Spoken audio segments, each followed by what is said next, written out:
What's up, gamers? So I've worked on this game, the Gauntlet, for the past 7 days now, and I have to say that I've made many improvements to my game over the past week. If you haven't seen my video over the first day of development, you can in the description, but to give a recap, the game, the Gauntlet, is a boss rush I'm making where you have to face 25 bosses with your choice of 5-player characters and a fight to the death. So I've been working on the game for the past week, polishing up the first boss, because my philosophy is that if I can make the first boss feel fun, then I can make the whole game feel fun. It's good to have a solid foundation going into the whole game rather than rushing to make as much content as possible, right? I started with working on animations. Most of my animations last time were subpar, but I made them in like a day, so what are you gonna do? My player character didn't even move last time, but now he actually walks, which is nice. And the Kiwi has gained a lot of new animations that just make the game look nicer as well. I also made this nice pretty background, which I am no artist, but I feel like I did a pretty good job. I was initially inspired by the Windows XP background, but as I worked on it more and more, I took on more inspirations from the New Zealand mountains, which I think translate well into pixel art, even if I'm doing it a bit simple. Though on more of a design note, I massively restructured the fight itself. I forgot to mention this last time, but the boss initially had 2 phases, one where he moves slow and one where he moves a lot faster, but I didn't have any phase transitions, so it was hard to tell that it was actually 2 different phases. So now I've actually given him some phase transitions where he screams at the camera and flexes real hard to show you he's getting serious. The basic structure I want for the fight is 3 phases, one where he attacks slowly so people can learn his patterns, one where he attacks faster to actually test their skill, and one that's an easy reward for beating him so players can actually feel powerful. For that easy reward phase, what I decided is that his fake Kiwi arms get chopped off, causing him to go into a panic and run around crazy, making him easy to get hits on.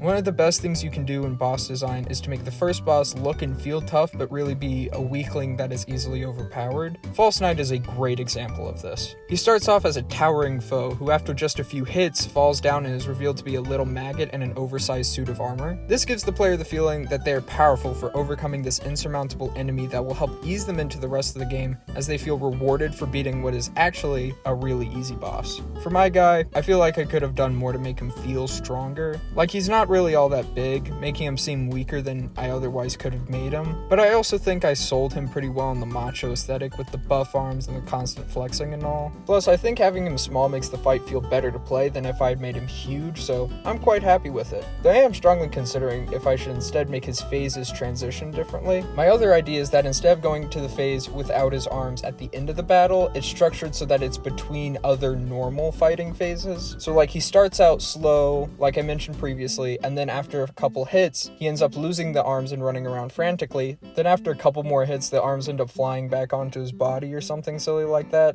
And then he's faster than last time, and then rinse repeat until he ends up dying. I'm pretty torn on which phase structure to go for. On one hand, it'd be a lot easier to go for the phase structure I already have set up, but on the other hand, I think the other one could work better. Another thing I changed is the way he walks. Before, he just kind of went along the ground like a normal enemy, but now he does this little jump skip things, and you may wonder, what reason is there for this? Is there some secret game design principle that I'm applying? Nah, I just thought it'd be fun to have him skipping and frolicking around. A big game design thing I did add though was hit stop. Basically, when anyone gets hit, you and the enemy both pause for a second, causing more impact to be felt by the player. For the player hitting the enemy, I made it so it lasts a short 4 frames. Because it takes a lot of hits to kill the enemy, if it lasted any longer, it kind of starts to feel overbearing. For enemies hitting you, however, that has much higher impact because of your lower amount of health, so each hit really matters. If you want to see more on hit stop, I highly recommend Masahiro Sakurai and Creating Games, which is also linked in the description. It was how I found out about it, and being able to learn parts of game design from the creator of Smash and Kirby is an invaluable tool.